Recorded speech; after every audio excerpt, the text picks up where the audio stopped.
Here's what's in the news now. Today in Delphi, a ballistics expert took the witness stand to talk about the bullet that was found at the scene and how that bullet connects to Richard Allen. Richard Allen, as you know, is charged with the murder of Abby Williams and Libby German. Their bodies were discovered in February of 2017 near the Monon High Bridge in Delphi. Our Bob Siegel is in Delphi at the Carroll County Courthouse with more on day 7 of the trial. The testimony today has been all about guns and ammunition as the prosecutor attempts to place Richard Allen directly at the crime scene. All morning, jurors heard from a firearm examiner who used to work with Indiana State Police. She examined the bullet cartridge that investigators recovered at the crime scene between the bodies of Abby and Libby. And then 5.5 years later, she examined a gun that police seized from Richard Allen's home. Firearm examiner Melissa Oberg explained how she test-fired a bullet through that gun. And then she showed pictures of that fired test bullet side by side with pictures of the bullet cartridge recovered at the crime scene. Under a high-powered microscope, the two images showed markings that appear to match very closely, and the jury got to see that. Oberg told the jurors, based on her testing and examination of the evidence, she concluded the cartridge found between the girls' bodies did cycle through the gun that belonged to Richard Allen.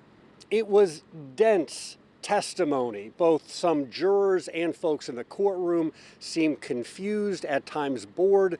Deputy Prosecutor Jim Luttrell did not do a particularly good job of really walking the jurors through the whole process so they could understand. That may change more this afternoon. And this afternoon, the defense is going to be pushing back on the testimony that was given this morning.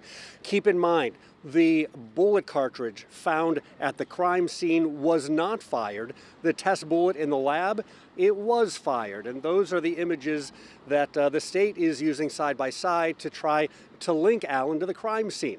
In Delphi, Bob Siegel, 13 News. All right, Bob, thanks so much. So how does today's testimony impact the jury? At 4:30 this afternoon, we'll ask our legal expert and local attorney, Katie Jackson Lindsay. And Bob will have more from the trial in Delphi tonight at 5. We're going to take a deeper look tonight at the testimony during our Delphi debrief. That's on WTHR Plus. You can watch that at 10 o'clock every weeknight during the trial. It's free download on Apple TV, Amazon Fire Stick, and Roku. Abby and Libby's families have been subjected to heartbreaking images from the crime scene and those autopsies. And while nothing compares to what they're going through, 12 jurors and 4 alternates were chosen to review all these images. So what kind of support do these jury members get when this trial comes to an end? Our Chase Howell is in studio with us with that answer. Chase? Scott, to put it plainly, just their daily rate and a thank you for serving. 10 women and 6 men have been chosen to view all the evidence presented by the state and the defense in Richard Allen's trial. The past few days, they viewed horrific crime scene photos from the day Abby Williams and Libby German were found murdered. Some of the jurors growing emotional and visibly disturbed by some of the images. And while WTHR's legal expert Katie Jackson Lindsay thinks jurors exposed to any sort of brutal imagery should be offered therapy, it's not always practical to do. There are so many boundaries in terms of a criminal prosecution or a criminal case, because you don't ever, neither side wants to give the appearance of offering anything to the jury in order to get a favorable verdict. So you have to be very careful about that. Even the court has to be very careful about that to ensure that they're staying within the confines of the rules. Jackson Lindsay says throughout her career, jurors have come up to her after the trial expressing the impact of either the testimony or graphic evidence has had on them. In this case, we're seeing crime scene photos, we're seeing autopsy pictures, but in a lot of homicide cases, you're seeing actual body-worn camera footage of the body right there on the scene before any sort of medical intervention is offered or before the body is collected.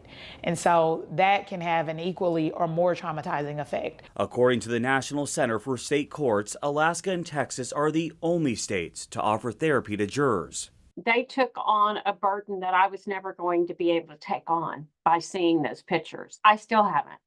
Sharon Sedgwick helped pass the law in Texas. She says her daughter, Jennifer Cave, was shot and stabbed before her body was mutilated in 2005. After the trial ended for the two people who killed her daughter, Sedgwick would go on to champion legislation in her daughter's name that offers therapy to jurors exposed to brutal imagery. I watched those jurors every day to see what kind of changes and see how they were reacting to what we were going through. And I just saw them withering on the vine. And I knew I owed them a great thank you for looking at those pictures and making the decisions that they made. Now, I do want to note tonight, Judge Gold told us from the very beginning that she would be watching the jurors in the Delphi murders trial in case they get emotional and need to take a break or recess for the day. As we count down to Election Day, we want you to be informed. And to help you, 13 News is sitting down with the candidates that are hoping to hold some of the biggest offices in the state of Indiana. These are candidates that could have a major impact on our lives. So tonight, the two candidates running for U.S. Senate are talking about immigration. See, a New Yorker sat down with Republican candidate Jim Banks and Democratic candidate Valerie McRae about where they stand on this hot-button issue. I think this is really simple. Secure the border, build the wall, end catch and release, go back to Trump's Remain in Mexico policy. And by the way, I'm also for President Trump's plans of mass deportation. Send those who came here illegally back to where they came from. Start with the criminals. Start with those who have committed violent crimes in the United States and deport them. Send them back, get them out of our country. And then also hold businesses accountable who hire illegal labor. And I think once you take away that incentive for people to come here illegally to begin with, I think they'll start going back home and our country will be better off for it. But at the same time, you got to fix the legal immigration policies and do away with the visa lottery system and replace it with a merit-based approach that takes Americans and our economy, the needs of our economy first before the needs of foreign countries. And that's how you fix it. Your opponent, Mr. Banks, talked about immigration and border security. Can you talk to us a little bit about what your thoughts are, your policies, your plan? Well, you know, we've been to the border. We've spent some time down there. We took classes down there. We got to know the citizens down there near that area. And one of the things that I was constantly reminded of is that people don't want to leave home. They want to stay home. So there's dire circumstances that make them trudge over that border. There are things that they're looking for, things that they need, and it's mostly safety. They need safety. They need to have a life that's not so dangerous. And so we need to accept that and make sure that we have laws in place that makes that transition smoother. And the Biden administration, they did a good job as far as across the table. They presented a bill that made sense, that was going to make sure that people had a faster process, make sure that there was security there. But of course, that bill was stopped. As far as for me, just like I said, I'm reminded of the issues that are causing people to migrate in the first place. One of the things we're going to have to look at as well, as with global warming, people will be migrating around the globe, and countries need to come together to figure out what we can do, how we can intervene, how many we can accept, in a humane way, so we're welcoming and we're ready for the migration that's coming around the country, around the globe. We're so close, just 2 weeks away from Election Day, and here in Marion County, officials say they need more poll workers. Mayor Joe Hogsett is now hoping his announcement today giving Election Day poll workers a boost in pay will help. Our Karen Campbell joins us live downtown. She's outside the Marion County Voting Center. So, Karen, what kind of pay raises are we talking about? Well, Scott, anyone who's worked on Election Day in the past would consider this pay raise to be generous. And we're talking about up to, $240 a day for people who work on Election Day.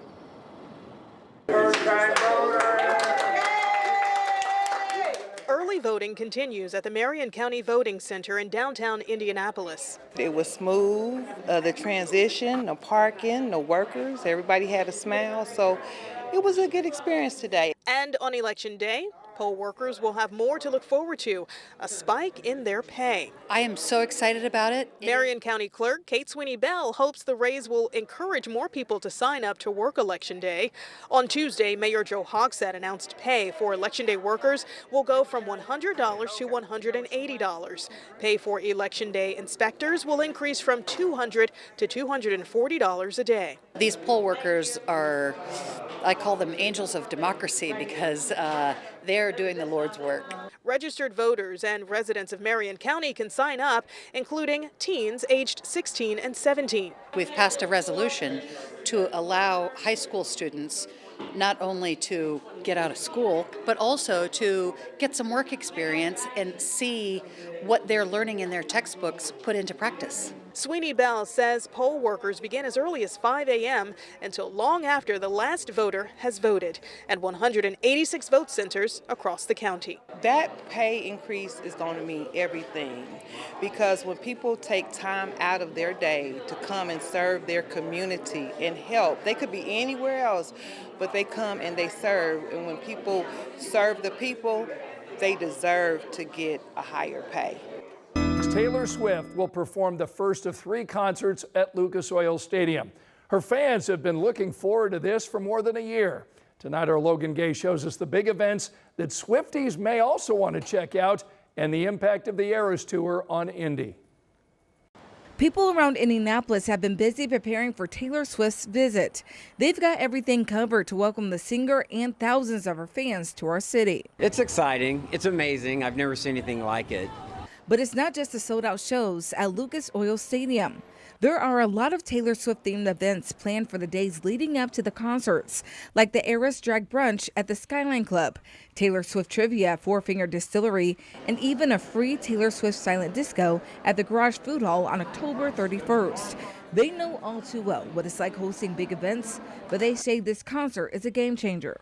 And I think having an artist like Taylor Swift, who has such a big following, coming to a city like this that sometimes people will overlook, I think it's going to put us back on the map, and it's going to bring all sorts of people into Indianapolis who's never been here before, and hopefully they decide to come back.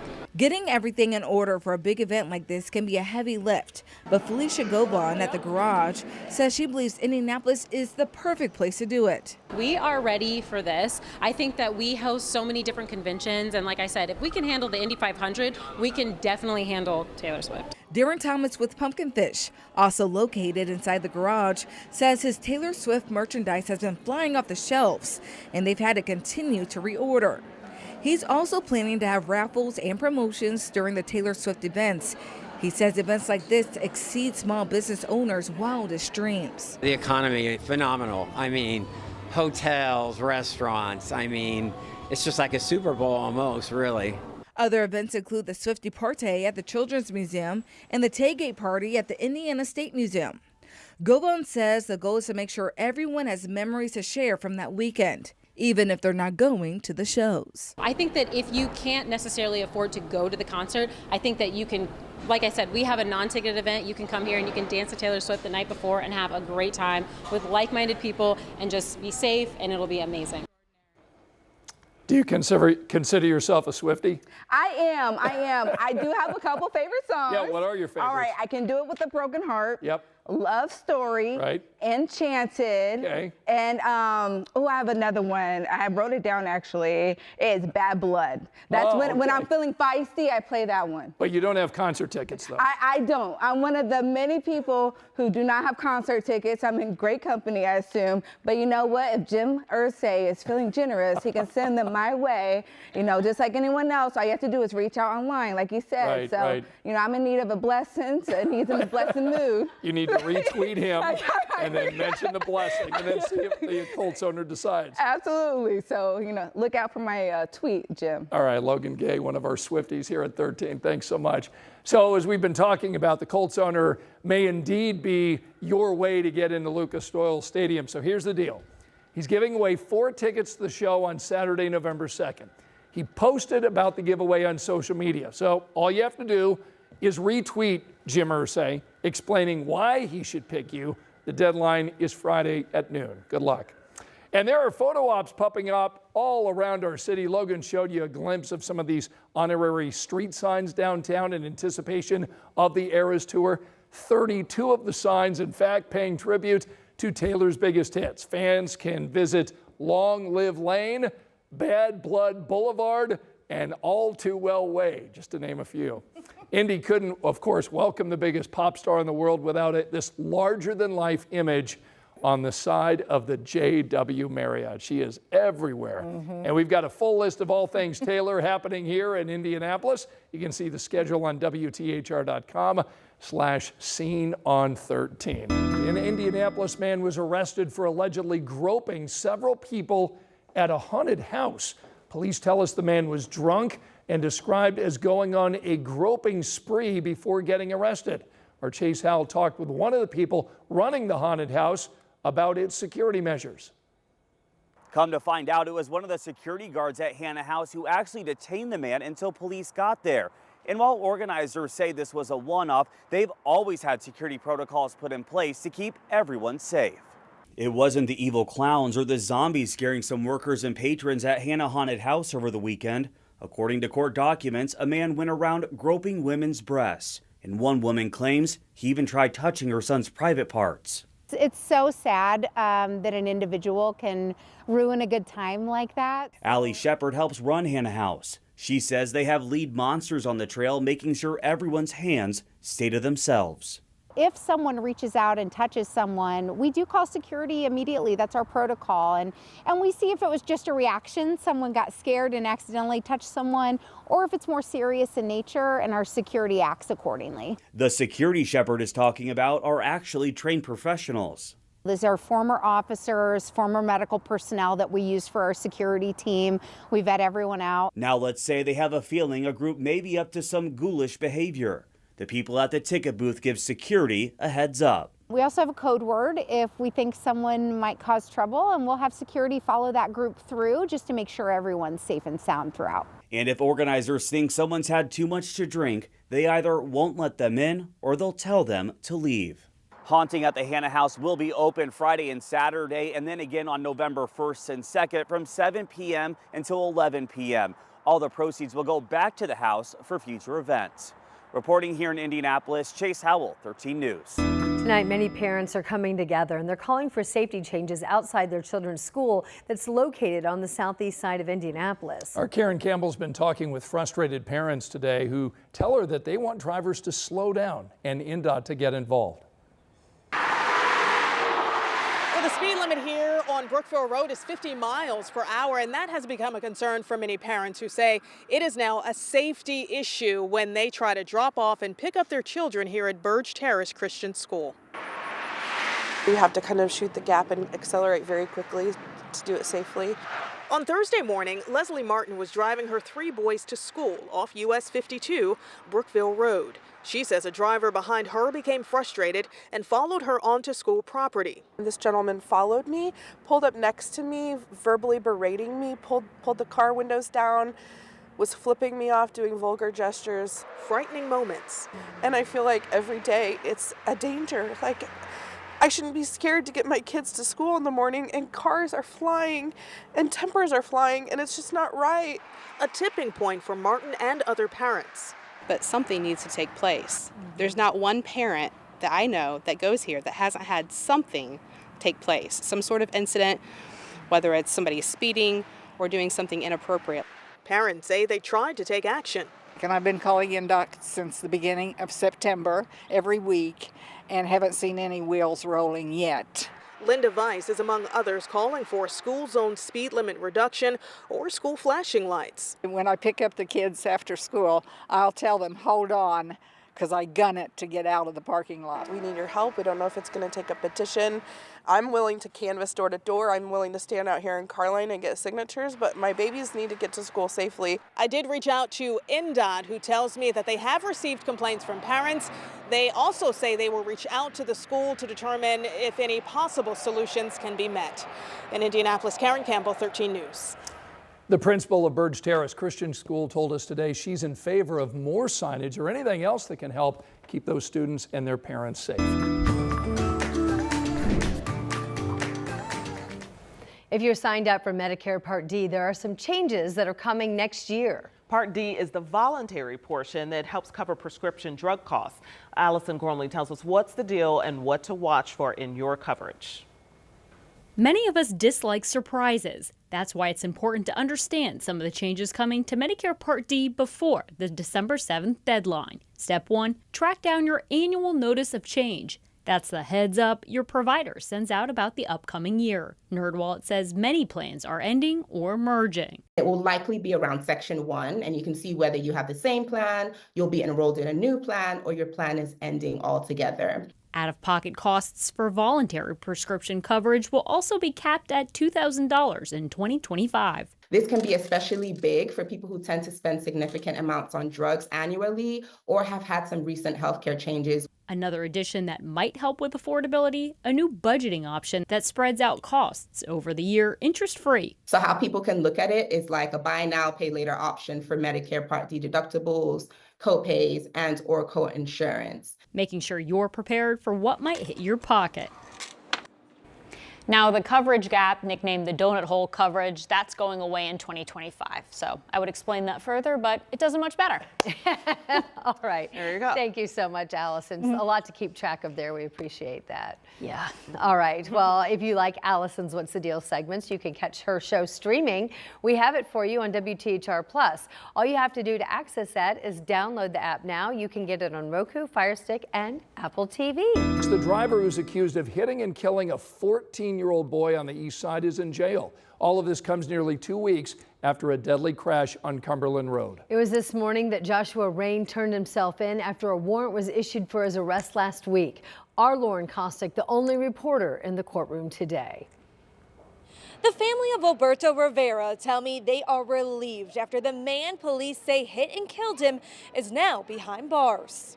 On Tuesday, 35-year-old Joshua Rain walked into the courtroom with his attorney for the first time. When asked about the allegations, No, we don't have a comment. No, he has an attorney. We have no comment. Thank you. Family of 14-year-old Roberto Rivera also showing up after pleading for an arrest for nearly 2 weeks, only to find out the suspect was someone they knew. I'm glad that he's in custody.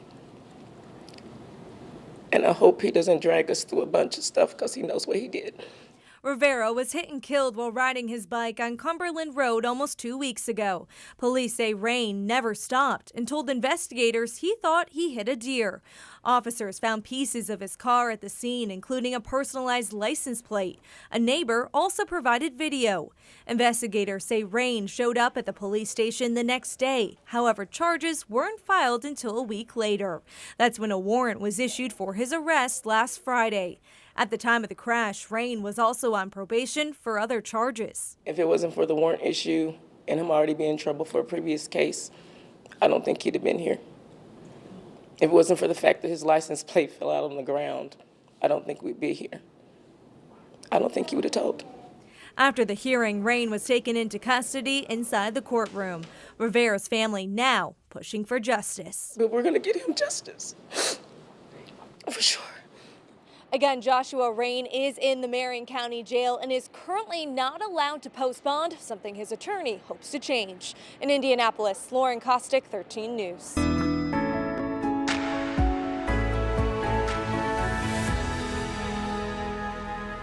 Welcome back in. Breast cancer affects hundreds of thousands of women each year. But did you know that Black women are 40% more likely to die of breast cancer compared to white women? Well, according to the American Cancer Society, it is the leading cause of cancer death in Black and Hispanic women. This disparity is not new, but researchers at IU Simon Comprehensive Cancer Center discovered a change that will help improve those outcomes. Battling breast cancer is no doubt a tough journey, but many Black patients often face more severe side effects. So neuropathy is inflammation of the nervous system, so it usually affects the hands and feet. And people will say it feels like you're out in the cold weather too long, where it burns, stings, tingles. Research shows this side effect can be more severe and more common in Black breast cancer patients, causing doctors to dial back their life-saving medication. We were seeing inferior survival because of the dose reductions. So not only is this side effect impacting quality of life, it's impacting the likelihood that a woman will be cured of her breast cancer. I experienced the pain the first or second treatment I had, and it was so bad that the nurse had to stop the treatment. I didn't even get my full course of treatment that day. Now, researchers at IU, along with Seisha Wright and around 250 other brave Black women, are working on finding a solution. Typically, paclitaxel is given to treat breast cancer. Their research found a different drug called docetaxel works better for Black women. So the ability to better personalize our therapies to minimize side effects will ultimately result in better survivorship and better survival. For Wright, she had no choice but to fight for her life when she was diagnosed with stage 2 breast cancer at age 32. She wanted to be here for her 2 young children. My fight was not about myself, it was about them. I wanted to be around for them. In addition to her family, Seisha says participating in this study to help other Black breast cancer patients is part of what helped her keep going, and she wants other women to do the same. Maybe one day that younger Black woman that get it or older not have to receive the neuropathy and the pain and all that come with it, because we'll reach a goal at actually finding a cure one day. I believe one day we will. We certainly pray that one day we will. This research is under peer review to see if this is something that needs to be adopted nationally, but doctors here are saying that they're already talking to their patients about using this drug instead.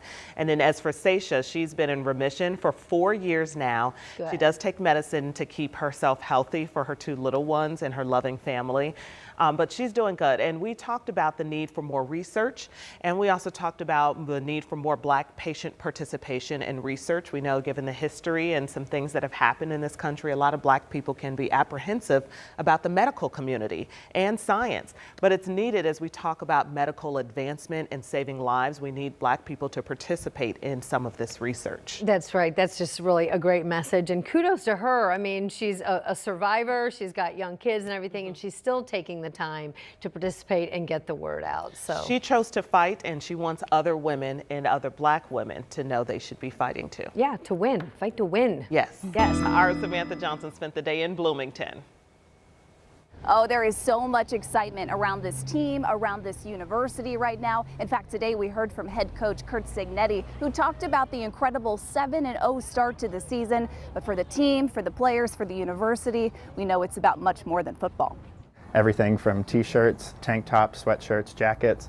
Jacob at Underground Printing says his team is working extra hard to keep his shelves on Kirkwood Avenue stocked. People are losing their minds, merch is flying off the shelves, and it is absolutely wonderful. All thanks to Hoosiers football, who is in the business of winning. Something that we've always been excited for, but never have seen. But now Indiana is 7-0, and more success means more foot traffic and more eyes on IU. The energy is definitely contagious, and I think that this is being picked up not only for the game, but for the town. Definitely bringing people into Bloomington. And this weekend, that includes ESPN's College Game Day with former Indiana head coach Lee Corso. I mean, they're here for a reason because, you know, we're winning games, creating a lot of excitement. On Monday, head coach Curt Cignetti recognizing the spotlight on his Hoosiers. Well, I think it's great exposure for the football program and the university. And now we got to do our part. So as the fans stock up on the swag, Have a wonderful day. Indiana now prepares to host the Washington Huskies on Saturday, looking to go 8-0 at home. In Bloomington, Samantha Johnson, 13 News.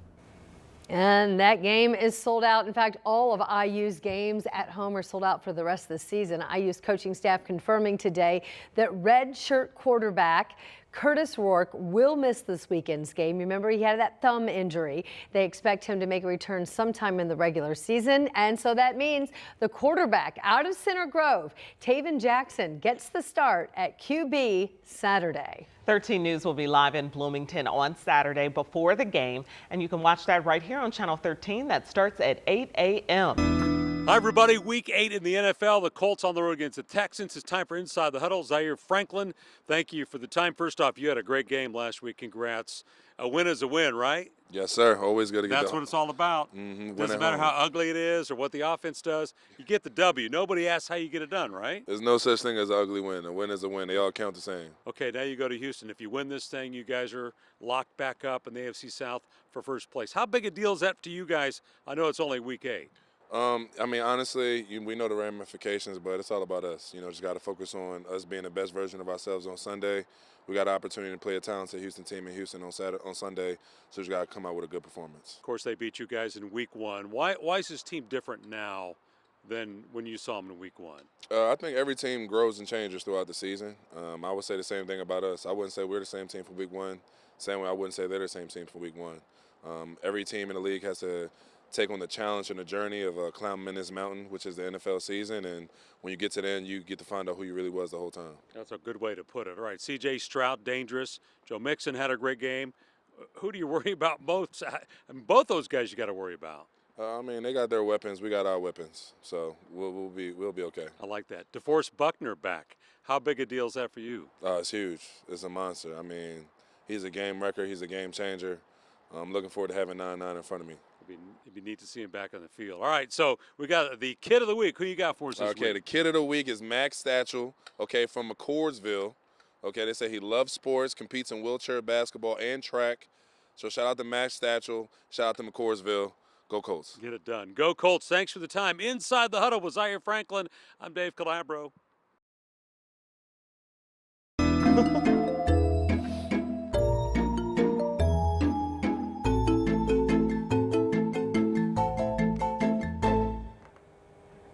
As for Halloween, the city of Indianapolis has announced hours for trick-or-treating next week. The official time for families to head door to door is between 6 and 8 p.m. on October 31st. That's when IMPD will be patrolling neighborhoods to make sure that everyone stays safe. The department is also hosting its annual indoor trick-or-treat at 150 Shelby Street from 4 to 7. And the fire department is hosting trick-or-treating at each of its 44 fire stations from 6 to 8 next Thursday. We've posted all of this information on our website. Just head to WTHR.com/SceneOn13.